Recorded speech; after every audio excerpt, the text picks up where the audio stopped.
Ever come across a word that just sticks with you? Sounds a bit clinical maybe, but interesting.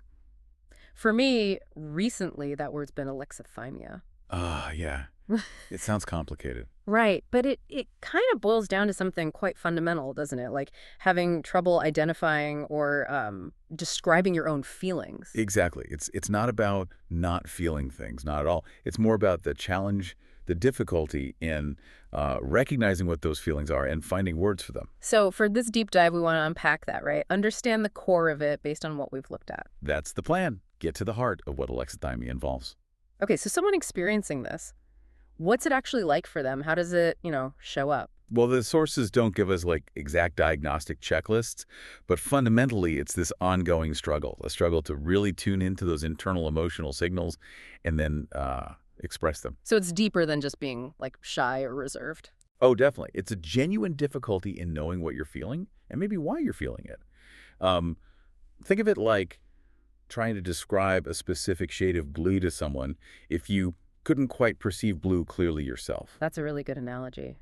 And yeah, if you can't pinpoint it inside yourself, Explaining it to others becomes incredibly difficult, yeah. right. And that directly hits communication, Yeah. how you express your needs or even how you interpret uh, other people's emotional responses. It's not necessarily a lack of empathy, more like a limited internal emotional vocabulary. Okay, that makes sense. So where does this difficulty come from? What are the potential origins or causes? The material we looked at really highlights things like trauma and but particularly early childhood neglect. Ah, so difficult early experiences. Exactly. Those kinds of experiences can really interfere with developing those crucial skills for, processing emotions. And interestingly, there's also this ongoing discussion about a possible link between alexithymia and neurodivergence. It's like those foundational building blocks for emotional understanding. If they're not laid down properly early on, it creates this sort of lasting challenge. That seems to be a key idea, yes. So then how does that ripple outwards? What about like relationships? Well, relationships really thrive on that mutual understanding, right? That emotional back and forth. Yeah. So alexithymia can create some pretty significant hurdles there. If expressing feelings is hard, it can lead to, well, distance, misunderstandings, makes forming really close bonds quite challenging. It's tough to connect deeply if sharing your inner world is a struggle. It sounds like it's not just contained to relationships either. There's a link mentioned to mental health overall. Yes, definitely. Alexithymia is pretty frequently seen alongside various mental health conditions. Now, the exact sort of cause and effect, that's still being researched, but struggling to process emotions, that can certainly make existing vulnerabilities, harder to manage. But it's not all doom and gloom. The sources mentioned therapy can help. There's hope. Absolutely, and that's crucial. The encouraging thing is that alexithymia isn't necessarily like a fixed, unchangeable thing. There are therapies designed specifically to build emotional awareness, to help people uh, find the words for their feelings. Improvement is definitely possible with work. That's really important to hear.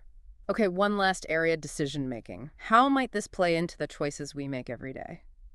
Well, think about how much we rely on our emotions, our sort of gut feelings, to guide us, right? Yeah. We use those feelings to weigh options, to Yeah. figure out what feels right.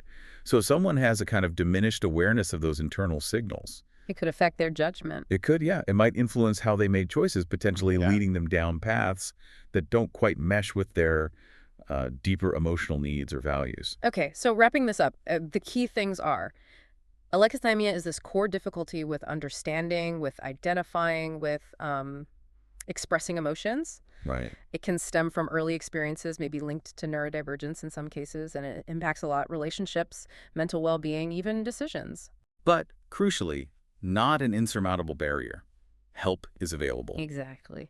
Hopefully this chat has shed a bit more light on it. Made it a bit less mysterious, perhaps. Yeah, it really makes you think, doesn't it, about how vital that emotional awareness piece is for ourselves and how we, connect with everyone else. Maybe just take a moment later to consider your own emotional landscape. How does it shape your day, your interactions? It's definitely something worth thinking more about.